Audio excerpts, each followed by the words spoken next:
Hi everybody, and welcome back to my Appalachian life. We're back in the kitchen today, and I'm waiting for my brother Teddy to come over. And he had a birthday in December, and I was going to make him whatever he wanted for his birthday, a cake or a pie or whatever he wanted. But I was sick, so I couldn't do it through December. So after Christmas, he got sick. So now we're both well, and it's a nice sunny day, and he wants pies. So he requested a coconut cream pie and a butterscotch pie. 2 pies.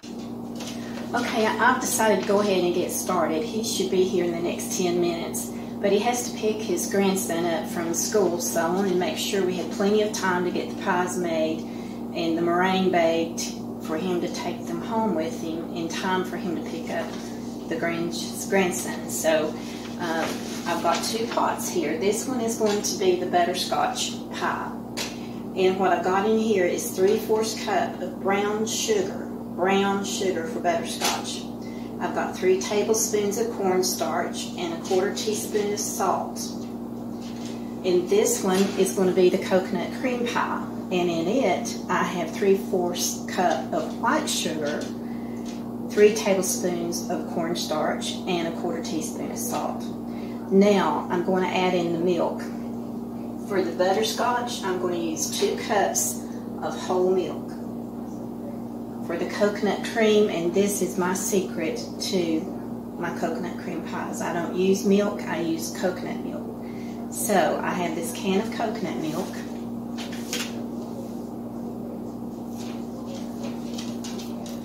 And I dump it in my 2-cup measuring cup, and it's a little less than 2 cups, so I just go ahead and fill it up, the rest with whole milk. So, I'm going to turn the eye on medium, on both eyes, front eyes. The whole milk goes in the butterscotch.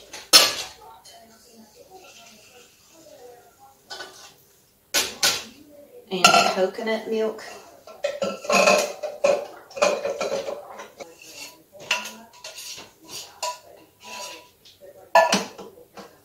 The coconut milk is what sends the coconut cream pie over the top.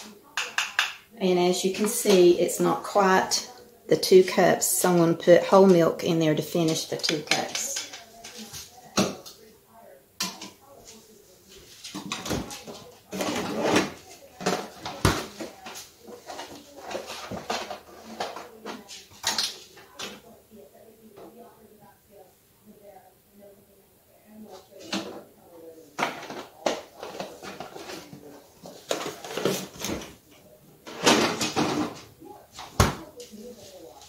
And in it goes to the pot for coconut cream.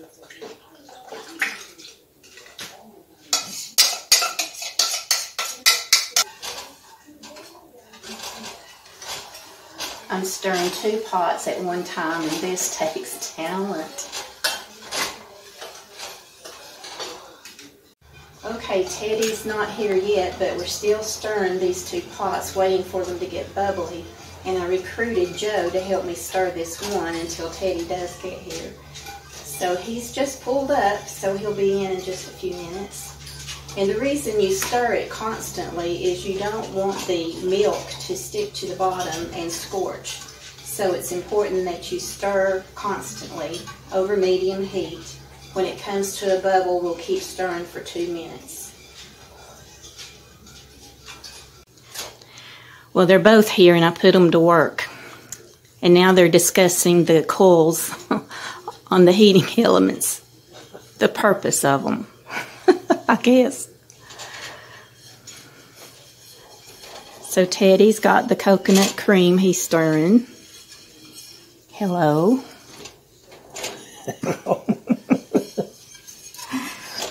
And Joe's got the butterscotch over here that he's stirring. Hello. Say hello, Joe. Oh, hello. You need to look at the camera. I'm gonna focus on the on the whatever's in this container. Okay, the pudding is starting to bubble good. This is the butterscotch one. Teddy's got the coconut cream. You stop it a minute. See how well it's bubbling? Yeah. So when it starts bubbling consistently like this is when you start your 2-minute timer. We are tempering the eggs. I had 3 egg yolks in the bowl, and we put a spoonful of pudding in with the egg and stir it up real quick. Put another one in there and stir it up. And then when you get it stirred up, we'll immediately pour it back in with the pudding. Because if you don't do this, your egg yolks will just scramble and lump up in the pudding. So you have to temper them to get them the same temperature as the pudding. And then you put it back on the heat. And we're going to cook it for another 2 minutes.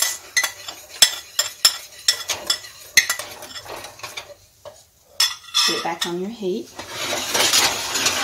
Start stirring, yeah? Yeah, start stirring. So give it a good whiskey stir. Get that egg yolk worked in there.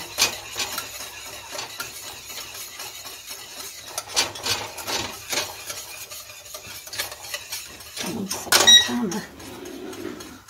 2 minutes. You got to stir it constantly and a pretty good whiskey stir on this one.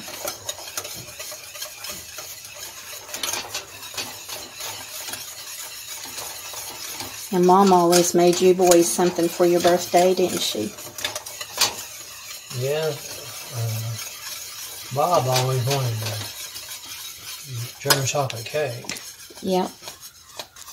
I always wanted a butterscotch pie. What's this thing down in here? That's where it's getting stuck to the bottom. You got to whisk it briskly. I don't remember what genre I wanted. Lemon, I believe. And she never asked me. So I asked her one time why she didn't make me a pie. She said, well, you can make them on your own. It's the 2 minutes has been over. We'll turn the heat off now. We're going to just leave it there. We're going to add some butter. So to the butterscotch, I add 2 tablespoons plus 1. It takes extra butter in the butterscotch. And 2 tablespoons in the coconut cream.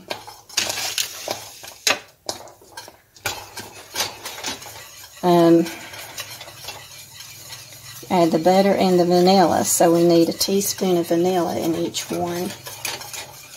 I'll leave it on the heat until the butter gets melted in there really good, even though the heat's off. Mine's pretty much. Does this thing have to cool now? We put it in the shell? No. Put it in hot? No, you don't have to cool it down. So a teaspoon of vanilla.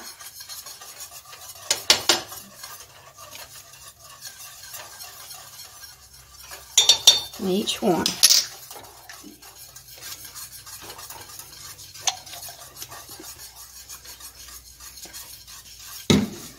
And once we get this mixed up, we're ready to pour it in the pie shell.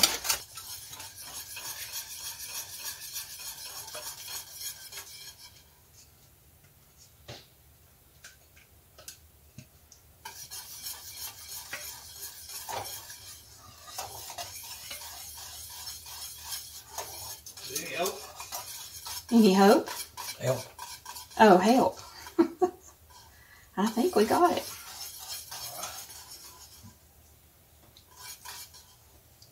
Right here under the stove. Another silicone. We're ready for yours. Mm-hmm.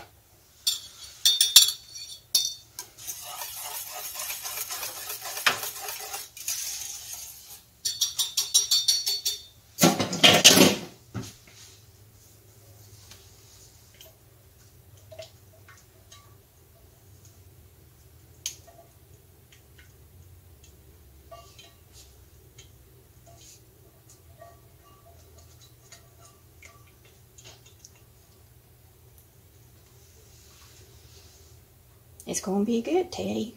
Good. Both of them look good. Now, why did you want the coconut cream? Well, that was Wanda's favorite, and I liked them too. But when you made them good to her, that was she wouldn't let me have any of it. I got one piece one way, and she said, "What are you eating?" I said, "I'm eating a piece of your coconut pie." And she said, "That's my coconut pie, Joe. Your sister gave it to me."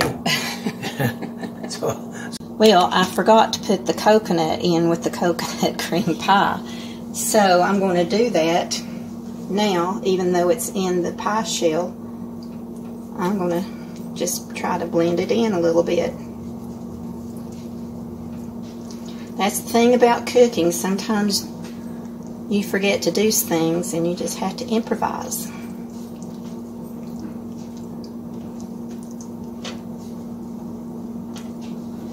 And this is going to work out just fine. I'm just glad I remembered it. I saw it sitting there and thought, oh no.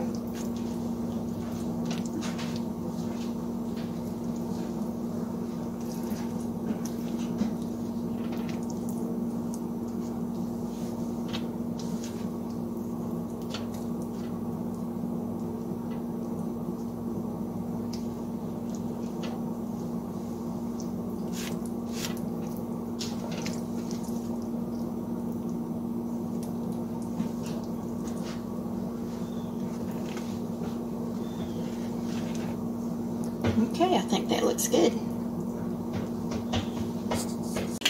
Okay, we're getting ready to start the egg whites now.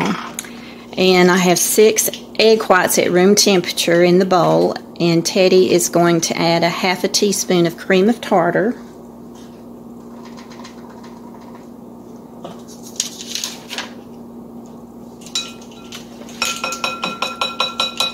And 1 teaspoon of vanilla. There's the vanilla. And here's a teaspoon if you want to use that. 1 teaspoon of vanilla.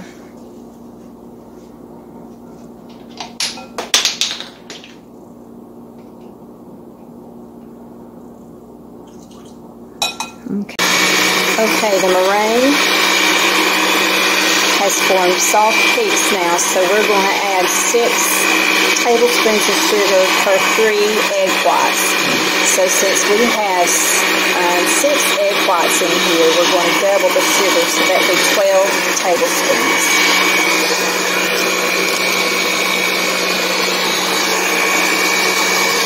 You just add a little at a time.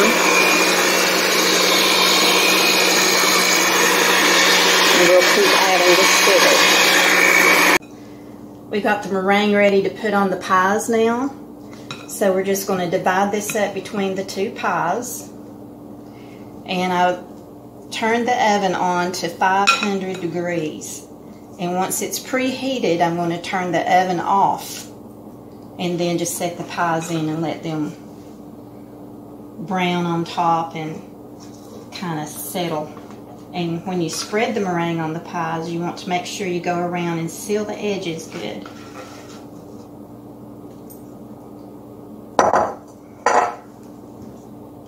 So I just press down, make sure you got all the edges sealed with the meringue. Is Trooper inside or outside? He's outside, Joe. I thought I heard him whine, and I thought, is he wanting out again?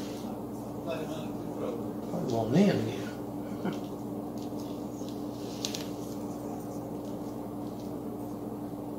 My hands are clean.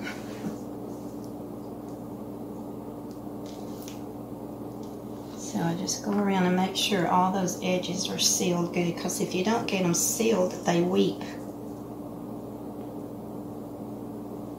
Sealed with the meringue.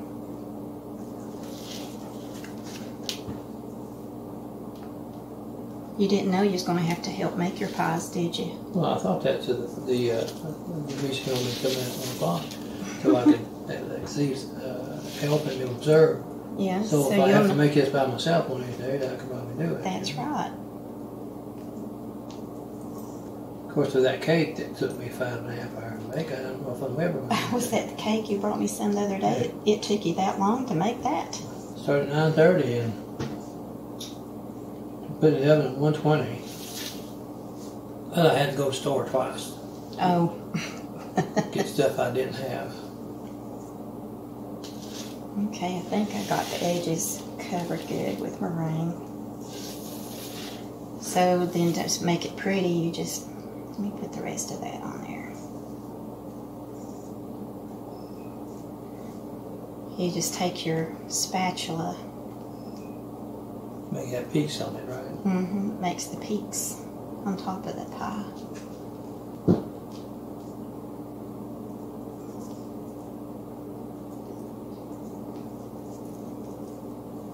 Now I don't remember which is which, so you're going to have to cut into it. I should have paid attention because you can sprinkle a little coconut on top of the meringue, and that way you know it's coconut. But I just prefer the meringue without the coconut on it. You've got plenty of coconut in the pie. That looks pretty, doesn't it? It does.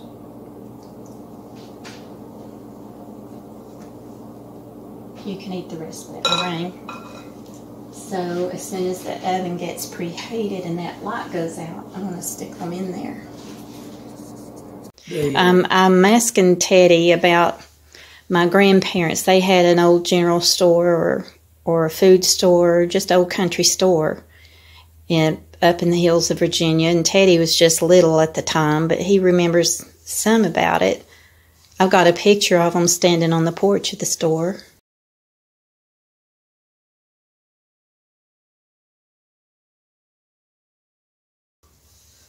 So what do you remember about it? Well, it's on US 23 between Colburn and St. Paul. Mm-hmm. Actually, between Joanna and St. Paul. It's called Bull Run. There's a section called Bull Run. Mm-hmm.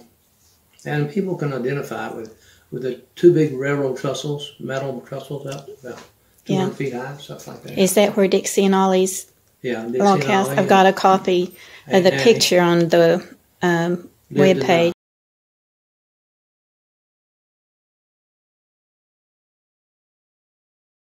Now stop a minute. Dixie and Ollie were sisters. Yeah. And how were they related?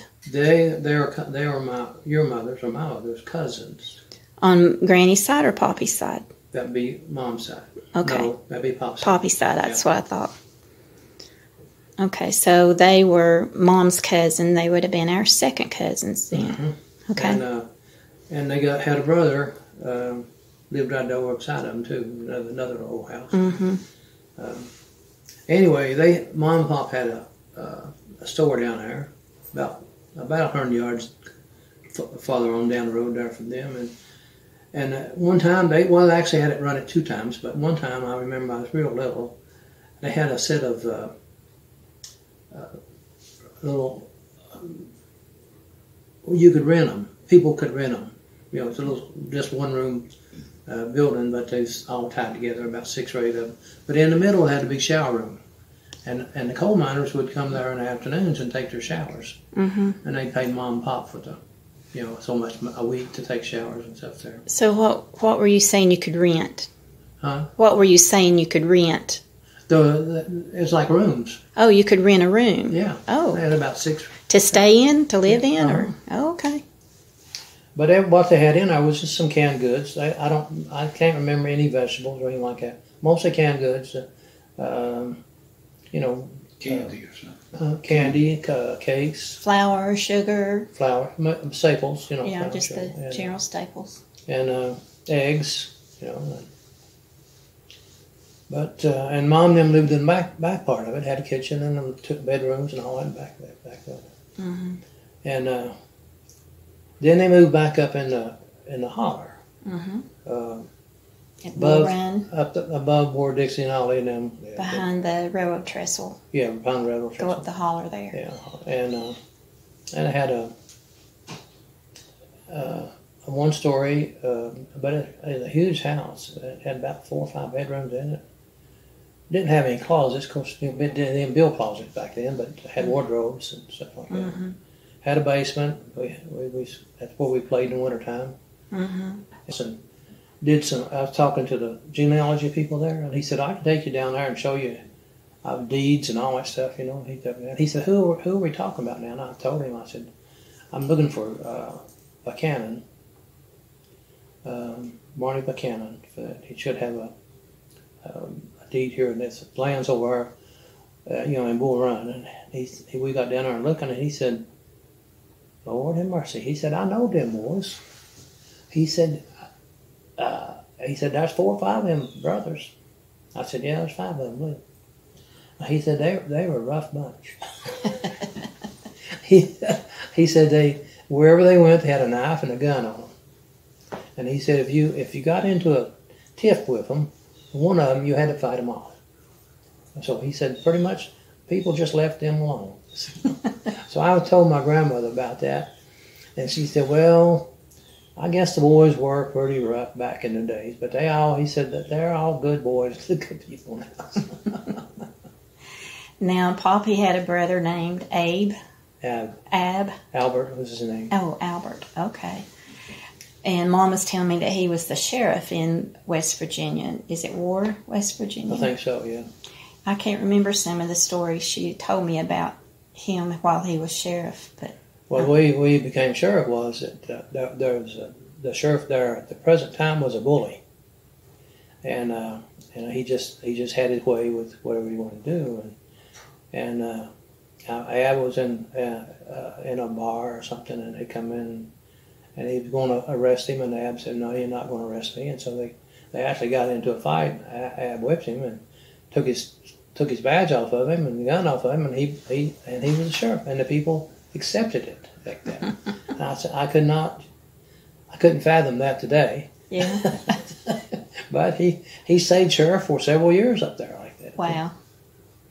I think there's a picture of him with his sheriff badge and stuff on it. Yeah, I still got those pictures at town. Oh, I didn't know if they were in the box downstairs that Mom had, or if you had them or what. I see on that box, I guess. Well, now Mom lived during the Depression, or did she? She did. She was born in 27. Yeah. So she was telling me that because they had some farmland and they had cows and eggs and they survived it really well, but a lot of people that didn't have a way of having chickens or a milk cow, they had it pretty rough, and they would barter. They would come to them to get eggs and milk, and they would barter with them because they didn't have money to pay. Yeah, that's what your grandmother told me. She said they lived. I mean, they never went hungry because they had a large farm and cows and horses and chickens, ducks, rabbits. Yeah. And hogs. And hogs and chickens. And she never did. She said they never did. They never know. She had several kids. Had 12 kids. So nobody ever went hungry because they had plenty of food, but they had no money to buy anything with. And they couldn't buy sugar and they couldn't buy flour. So she had to barter everything. Had to take. Whatever she had, canned goods, stuff like that sometimes. To get flour and sugar. So. Yeah. And Mom, being raised to slaughtering hogs and killing the chickens and wringing their neck, it turned her against meat. She would not eat meat anymore unless it was a hamburger. And then you had to fix it so thin you could almost see through it, and it had to be charred black. Well done. She was like that though before she passed you. Yeah, she was always like that. And Teddy was just about like her with the hamburger. So whenever we had our family cookouts and patted out the hamburgers, I made sure I had some just as flat as I could get them and make them extra done. Yeah, we couldn't see any red meat. Yeah. Yeah. Yeah, she didn't like. We didn't have it. I remember we didn't. We had pork chops and stuff like that, And but I was 14 or 15 years old on a bowling team, and we won the bowling thing for the year. Yeah. It was run. Miss Knox was our sponsor in Wiles, and she had Knox and Sons oil and gas, all that. She had that distributor thing, and she sponsored her. she took us up to the inn in Wise when it was still going good there, and that was the first steak. And I didn't know, I didn't know about all these other steaks that they had on there. They had several types, but I saw T-bone, and I said, "Well, everybody talks about a T-bone, so I'm going to order a T-bone." It was good. It was. It was probably the best piece of meat I ate in my whole life. No doubt. T-bone. And I can remember that was my first steak. Mom never had steaks. Mm-hmm. She fixed a good roast beef, Yeah. and meatloaves. But other than that, we didn't have a chicken. Did she ever fry chicken? Yeah, she fried chicken. Yeah, she fixed chicken. When I was little and we were living in Wise, downtown Wise, close to the high school, Mom and Dad let me get one of those little Easter chicks. Mm-hmm. And I was in love with that little yellow Easter chick. And so it just ran around the house. And it got to a point where it was big, and Mom said we're going to have to take it to her mom's house, my grandmother's house, because she had chickens, and let it be with the other chickens. So I was okay with that. And then one Sunday after church, we went over there to eat with them. And she always had the big table spread. And she always had like a tablecloth draped over, not the whole table, but kind of angled to make it pretty. And she had that lazy Susan with all the different vegetables and stuff. And we had chicken that day. And so it was baked. I think she baked it. So when she was serving the chicken, she said, "This is Joe's chicken." And I'm like, not my chicken. But I never did watch her wring the necks or anything. I just didn't want to watch that. So we had my chicken for Sunday lunch one time. Yeah, when she decided to have a chicken, she'd just go out there and pick one up and just sling it, Mm-hmm. And she'd hold the head and the body would go, and sometimes they'd run off. Yeah. And then Poppy worked in the coal mines, and you said the roof fell on him to cause him to lose part of his arm. Mm-hmm. So was he disabled and didn't work anymore after that, or could he still work? Well, he still, they had all that land over there. Yeah. 150 acres or something like that. It was all mostly, Mountain. you've been over there. It's just a creek run through the middle, and it's just a valley. Mm-hmm. And then the farm, but the bottom parts of the farmland, the houses built there. The rest of it was just hills. Mountains. And so him and his sons, Roy and Ralph and Bill and Bill. Junior. Junior was already working in coal. He was worked on railroad then. How about Buzz? Who? Buzz. We was too young. Too young. Was Eugene Don was around? Don was too young too. So okay. it's Bill and Ralph and Roy, and they would go up in the mountains there and cut those trees down, and had mules and drag them down to the creek bed, and then they had a hoist, like a tripod hoist. They would drag them up there and then lift it up and drive the truck under it, put it in the truck. And then Ralph or Roy would get up next morning and drive those trucks over here to Meade Corporation in Hainesville and sell those logs. I didn't know That's that. That's how they made their money. And you were telling one time that you and, was it Ralph on a horse or a mule up on the mountain, and what happened? Well, Pop had horses and he had cattle, and he would go over here to Ramsey. You know where Ramsey is? Yeah. He'd go to Ramsey every Wednesday, I believe, every Thursday. Every Wednesday was normally. Yeah, Wednesday, and sometimes he would take a cow, or if it went dry, or it got too old to have another calf or something like that, he'd take a cow, or he'd take a horse that was getting too old or something, and he'd come back with horses, cows all the time. He had those logging trucks, and he just had racks made. They put the racks on, and then that's how he called his cattle and stuff back and forth. But he come in one day with a big old white horse, and we took it up there to one of the fields and let it out, and he told me and Ralph, he said, "Boys, don't be messing with that horse, because I don't know anything about it." And so he drove the truck off, and me and Ralph were standing there, and Ralph said, "Let's ride that horse."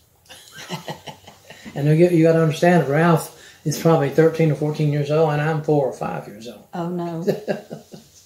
So we took our belts off and made a halter for the thing. Pulled it over next to the fence, and he said, "You get on, and then I'll get on." And so I got on, and he got on there, and that horse took off running. And it run down a hill, and there's that creek down there, and it jumped that creek and go up that hill and run left, just a big square, a big try. And it kept doing that, and we thought we was never going to get that horse to stop, So there was a big grassy spot up there, and Ralph told me, he said, "Next time we come to that grassy spot, you jump off." So I got up on my knees, and behind Ralph, holding on to his shoulder, got that grassy spot, and I jumped. Of course, you're moving, and so I rolled and tumbled and stuff. And when I finished doing all that, I stood up, and the horse had stopped. But you had. I finally had. Were you hurt? No. Maybe skin up a little bit, but I can't remember that. But Ralph said, "Well, I don't guess we better tell Pop." And then one time they had bicycles, just hand-me-down bicycles and stuff. And then I think we was living in that store then. But Ralph was double-heading. You know what double-heading on the bicycle? Anyway, he was double-heading. And we rode way up the road there, and it's sort of a slope going up. And we get up there so far, and we turn around and just let it drift back down, Well, Ralph got to weave. There's not much traffic on that road. There's not much traffic. And he got to weaving that bicycle like this, Well, I went to sleep. Oh, no. And my foot, relaxed, and it went into the spokes. And that wrecked us, turned us upside down. Slid down the highway, and there was a coal truck. He finally got stopped, Oh, no. That was a close call. And I my ankle was skinned up where the spokes had, hit open. It's a wonder you didn't get broken bones from that one. Yeah, we didn't. And not too long ago when Ralph was up here one day, he asked me, he said, you remember that? And I said, "Yeah, I remember it. You about killed me."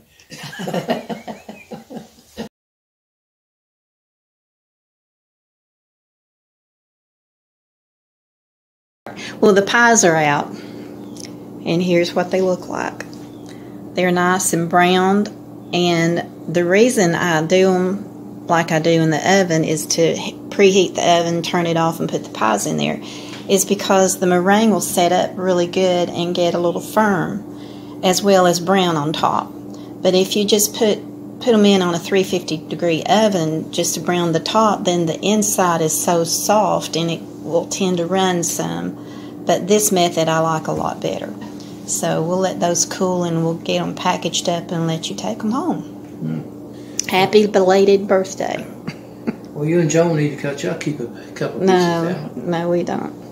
I'll make us one. Look, he's drooling right there now. I know. I know. Are you drooling? Okay, we're cutting this coconut cream pie. I've had it in the refrigerator for maybe 3 hours. I'm going to go ahead and cut that straight on across.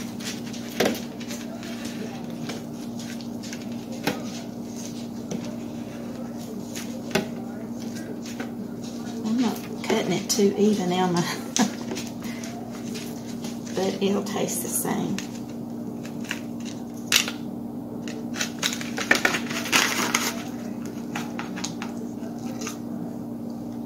There you go.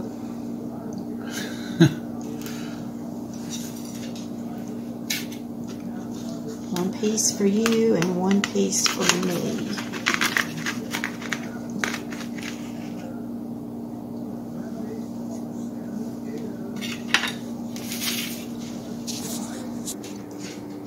Thank you, Lord, for this food that you've provided for us. Thank you for all the blessings you've given us this day. And we praise your holy name. And we pray it all in Jesus' name.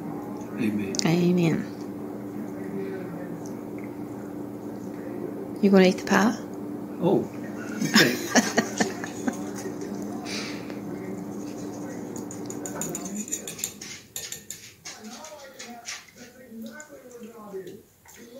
It's good.